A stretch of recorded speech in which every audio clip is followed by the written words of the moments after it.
তাহলে প্রস্তুতি নেওয়া, চেষ্টা করা, প্রচেষ্টা করা, এরপর বলা আল্লাহর উপর ভরসা করতেছি, ইনশাআল্লাহ কিচ্ছু হবে না, আল্লাহ ভরসা, এটাকে বলা হয় তাওয়াক্কুল। তো তাওয়াক্কুল এটাও আত্মিক ইবাদত। তাহলে আবার আগের জায়গায় আসি, মাধ্যম হিসাবে ইবাদত কয় প্রকার? এক নাম্বার আত্মিক ইবাদত, দুই নাম্বার মৌখিক ইবাদত, দুই নাম্বার মৌখিক ইবাদত, যে ইবাদত আমরা মুখ দিয়ে করি। এই যে আমি এখন মুখ দিয়ে কথা বলতেছি, এটা মৌখিক ইবাদত। একটু আমরা মৌখিক ইবাদত করি, সুবহানাল্লাহ, আলহামদুলিল্লাহ, লা ইলাহা ইল্লাল্লাহ, আল্লাহু আকবার। দেখি মনে আছে কি আপনাদের? আত্মিক ইবাদতের মধ্যে একটা ছিল লা ইলাহা ইল্লাল্লাহ অন্তরে ধারণ করা। এবার মৌখিক ইবাদতটাও লা ইলাহা ইল্লাল্লাহ মুখে স্বীকার করা, এটা মৌখিক ইবাদত। সহিহ বুখারীর 25 নম্বর হাদিসের বর্ণনা, আব্দুল্লাহ ইবনে ওমর রাদিয়াল্লাহু তাআলা আনহুমার বর্ণনা, তিনি বলেন, উমিরতু আন উকাতিলান নাস হাত্তা ইয়াশহাদু আল্লাহ ইলাহা ইল্লাল্লাহ ওয়া আন্না মুহাম্মাদার রাসূলুল্লাহ। যতক্ষণ পর্যন্ত মানুষ এই সাক্ষী দিবে আল্লাহ ছাড়া কোনো ইলাহ নাই, মুহাম্মদ সাল্লাল্লাহু আলাইহি সাল্লাম আল্লাহর রাসূল, ততক্ষণ পর্যন্ত আমি আদিষ্ট হয়েছি তাদের বিরুদ্ধে যেন লড়াই অব্যাহত রাখি। মুখ দিয়ে যতক্ষণ বলবে লা ইলাহা ইল্লাল্লাহ, এটা যতক্ষণ না স্বীকার করবে ততক্ষণ আমাকে বলা হয়েছে লড়াই চালিয়ে যাওয়ার জন্য। এখান থেকে শিখতেছি আমরা যে লা ইলাহা ইল্লাল্লাহ মুখে স্বীকার করা, এটা মৌখিক ইবাদত। একটা হলো অন্তরে ধারণ করা, এটা আত্মিক ইবাদত, আর একটা মুখে স্বীকার করা, এটা মৌখিক ইবাদত। মৌখিক ইবাদতের মধ্যে আরেকটা একটু বলি, বলেন তিলাওয়াতুল কুরআন। কি বলেন তো? তিলাওয়াতুল কুরআন। তিরমিজির বর্ণনা 1333 নম্বর হাদিস, এই হাদিসের মধ্যে আছে, قال رسول الله صلى الله عليه وسلم الجاهر بالقرآن كالجاهر بالصدقة والمسر بالقرآن كالمسر بالصدقة। প্রকাশ্যে কোরআন তেলাওয়াতকারী, উঁচু আওয়াজে কোরআন তেলাওয়াতকারী, প্রকাশ্যে দান সদকা করার যেই সওয়াব, ওই দান সদকা প্রকাশ্যে যে করে, প্রকাশ্যে কোরআন তেলাওয়াতকারীও প্রকাশ্যে দান সদকাকারীর মতো। ওয়াল মুসিররু বিল কোরআন কাল মুসিররি বিস সাদাকা। আর যে ব্যক্তি গোপনে কোরআন তেলাওয়াত করে, এই ব্যক্তি গোপনে দান সদকাকারীর মতো। তাহলে কোরআন তেলাওয়াত করা এটা মৌখিক ইবাদত। সহিহ বুখারীর বর্ণনা 5011 নম্বর হাদিস, এই হাদিসের বর্ণনাকারী বারা ইবনে আজিব রাদিয়াল্লাহু তাআলা। এই হাদিসটি একটু মনোযোগ দিয়ে শুনেন, তারপর আশা করি কোরআন তেলাওয়াতের প্রতি উদ্বুদ্ধ হবেন। বারা ইবনে আজিব বলেন, কানা রাজুলুন ইয়াকরাউ সূরাতাল কাহফি, এক ব্যক্তি সূরা কাহফ তেলাওয়াত করতেছিল। ফাতাগাশাতহু সাহাবা, হঠাৎ তাকে আকাশের একখণ্ড মেঘের মতো কিছু একটা তাকে ছায়া দিল। এটা বুখারীর বর্ণনা। মুসলিমের বর্ণনা আছে, উসাইদ ইবনে হুযাইর রাদিয়াল্লাহু তাআলা কোরআন তেলাওয়াত করতেছিলেন, আকাশের একখণ্ড মেঘ আসছে, ওই মেঘের মতো দেখা যায়, আর মেঘের মধ্যে ছোট ছোট বাতির মতো দেখা যায়। উনি তেলাওয়াত করতেছে, এটা নিচের দিকে আসছে।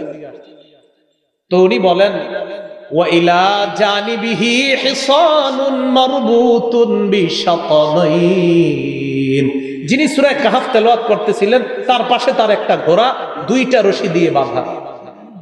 ওলামা হযরত ছাড়া অন্য যারা আছেন হাদিসটা কি বুঝতেছেন? ওলামায়ে কেরাম তো সহজে বুঝে ফেলে, অন্যরা বুঝতেছেন তো? এক ব্যক্তি সূরা কাহফ তেলাওয়াত করতেছে, তার পাশে দুটি রশি দিয়ে একটা ঘোড়া বাঁধা, ওই ঘোড়াটার উপরে আকাশের মেঘ আইসা কেমন যেন ছায়া দিতেছে, এমনটা মনে হচ্ছে। মুসলিমের বর্ণনায় উসাইদ ইবনে হুযাইর রাদিয়াল্লাহু তাআলা আনহুর ছেলে ইয়াহইয়া, নাম কি? ইয়াহইয়া। এই ইয়াহইয়া পাশে শোয়া, উনি যত তেলাওয়াত করে তত মেঘ নিচের দিকে আসে আর ঘোড়া খালি লাফায়। বুখারীর বর্ণনা যে ফাজআলা ইয়ানফিরু, ঘোড়া খালি লাফায়। আর মুসলিমের বর্ণনায় হলো, আমি আশঙ্কা করলাম আনতাকা ইয়াহইয়া, এইভাবে লাফালাফি করতে করতে আমার ছেলে ইয়াহইয়ার উপর যদি ঘোড়াটা আসে তা আমার ছেলে তো মারা যাবে। এক পর্যায়ে আমি কোরআন তেলাওয়াত বন্ধ করে দিলাম যেন ঘোড়া আর না লাফায়। আর বুখারীর বর্ণনা হলো যে উনি দেখতেছে, তো উনি কোরআন তেলাওয়াত শেষ করলেন। মুসলিমের বর্ণনায় আছে কোরআন তেলাওয়াত শেষ করার পর মেঘখণ্ডটা উপরে উঠে গেছে। বুখারীর বর্ণনায় যেটা আসছে সেটা হলো উনি তেলাওয়াত বন্ধ করলেন, করার পর ফালাম্মা আসবাহা আতান নবিয়্য সাল্লাল্লাহু আলাইহি সাল্লাম, সকালে নবীর কাছে আসলেন। ফাযাকারা যালিকা লাহু, নবীকে পুরো বিষয়টা বললেন।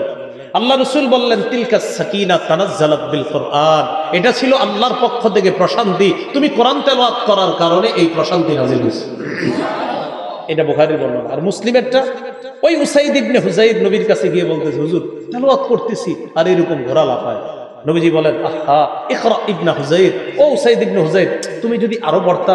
হুজুর আরো পড়ছি তো, তারপর ঘোড়া আরো লাফায়। নবীজি বলে, আহা ইকরা ইবনে হুযাইর, ও উসাইদ ইবনে হুযাইর তুমি যদি আরো পড়তা। হুজুর আরো পড়ছি তো, তারপর ঘোড়া আরো লাফায়। তারপর কি করছি? যখন দেখছি আমার ছেলে ইয়াহিয়ার সমস্যা হবে, তেলাওয়াত বন্ধ করছি, আর ওই মেঘখণ্ড উপরে উঠে গেছে। নবীজি বললেন, তুমি যদি ফজর পর্যন্ত পড়তা, ফজরের সময় মুসল্লিরা তোমার বাসার সামনে দিয়ে যখন যাইতো, তারাও স্বচক্ষে ওই দৃশ্য দেখতো। এটা কারা ছিল জানো? তিলকা সাকিনা, এটা ছিল প্রশান্তি। আর এটার মাঝে যে একটু লাইটের মতো দেখতেছিলা, তিলকাল মালাইকা, তারা ছিল ফেরেশতা। তাসতামিউ লাক, তোমার কোরআন তারা কান পেতে শোনার জন্য দুনিয়াতে চলে আসছে।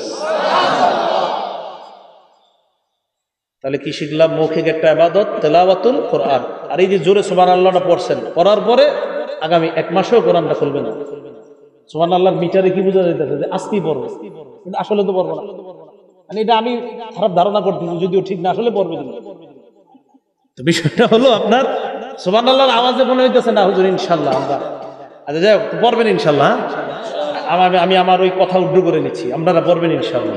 তাহলে কোরআন পড়বেন, নিয়মিত পড়বেন, কোরআন তেলাওয়াত নিয়মিত করবেন। আমি বলি কোরআন মানে মুখস্থ করেন ঠিক, কিন্তু কোরআনটা খুইলা ডেলি কিছু হইলে পড়েন, খুলে পড়বেন। কেন? আমি প্রায় সময় বলি, কোরআন খুলে নিয়মিত কিছু পড়লে কোরআনের সাথে আলাদা একটা ভালোবাসা তৈরি হয়। এই ভালোবাসা মহব্বতটা দেখবেন, আপনি 2 মাস কোরআন খুইলা ডেলি পড়েন, হঠাৎ একদিন কোনো কারণে পড়েন নাই, হঠাৎ না পড়তে পারার কারণে ওই দারুল উলুমের মোতায়েম সাহেবের কাছে বলুন, হুজুর মনটা খারাপ। কেন বাবা? 2 মাস কোরআন পড়ছি ডেলি, খুব ভালো লাগতো, আজকে হঠাৎ কোরআন পড়তে পারি নাই, এই জন্য এত কষ্ট লাগতেছে। তো আলেমরা আপনাকে সমাধান দিবে, হ্যাঁ কোরআনের সাথে তোমার ভালোবাসা তৈরি হয়ে গেছে, আর এই ভালোবাসাটা একদিন মিস হওয়ার কারণে তুমি এখন খুব কষ্ট পাইতেছো। তাহলে কোরআনের সাথে আমরা মহব্বত তৈরি করবো, বলি ইনশাআল্লাহ। তিরমিজির বর্ণনা 2910 নম্বর হাদিস, 2910 নম্বর হাদিস। এই হাদিসের মধ্যে আসছে, قال رسول الله صلى الله عليه وسلم من قرأ حرفا من كتاب الله فله به حسنة, যে ব্যক্তি কোরআনের একটা অক্ষর তেলাওয়াত করে তার আমল নামায় একটা সওয়াব, ওয়াল হাসানাতু বিআশরি আমসালিহা, ওই একটা আবার 10 গুণ বাড়ায়। আর মানে একটা অক্ষর তেলাওয়াত করলে সাথে সাথে তার আমল নামায় 10টা নেকি লিপিবদ্ধ হয়ে যায়। নবীজি বলেন, লা আকুলু আলিফ লাম মিম হারফুন ওয়ালাকিন আলিফুন হারফুন ওয়া লামুন হারফুন ওয়া মিমুন হারফুন। রাসূলুল্লাহ সাল্লাল্লাহু আলাইহি সাল্লাম বলেন, আলিফ লাম মিম এই পুরাটা একটা অক্ষর আমি বলছি না, কিন্তু আলিফ একটা অক্ষর, লাম একটা অক্ষর, মিম একটা অক্ষর, এর মানে আলিফ লাম মিম কেউ যদি পড়ে তার আমল নামায় 30টা নেকি লিপিবদ্ধ। একটু পড়ি আমরা, আলহামদু আলহামদু, বলেন হামজা লাম জবর আল, হামিম জবর হাম, দাল পেশ দু, আলহামদু, আবার আলহামদু। আমরা মোট 250 সওয়াব পাইছি সবাই। কয়শো? 250। আলহামদুতে 5 অক্ষর, 5 অক্ষরে 50টা, পরে আবার বললাম 100টা হইল। এরপরে আবার আপনাদেরকে বানান করায় বললাম, বানানে আমাদের 2 বার হয়েছে, বানানোর সময় হয়েছে 2 বার। তাহলে 2 বারে হইলো আপনার যদি 2 বার হয় 50 দুগুণে 100, আগের 100 আর পরে 100, 200, শেষে আবার একবার আমরা পড়ছি আলহামদু, এই হলো আরো 50, 250 নেকি। ইয়াকিন করেন সবার আমলনামা আল্লাহ দিয়ে দিয়েছে। এই জন্য কোরআন তেলাওয়াত বিশুদ্ধভাবে আমরা শিখব। এইভাবে বয়স হয়ে গেলেও সমস্যা নাই, কোরআন যদি অশুদ্ধ থাকে, এই মাদ্রাসা আছে, মসজিদ আছে, ইমাম সাহেবের কাছে যান, গিয়ে বলেন বয়স্ক শিক্ষা চালু করেন, অথবা হুজুর আমার পার্সোনাল আপনি পড়ান, আমি তো ভুল করছি, আমার কোরআন বিশুদ্ধভাবে হয় না, আপনি একটু আমাকে শিখাই দেন। আল্লাহ তৌফিক দান করেন। মাধ্যম হিসাবে ইবাদত কয় প্রকার? 5 প্রকার। দ্বিতীয় প্রকার মৌখিক ইবাদত।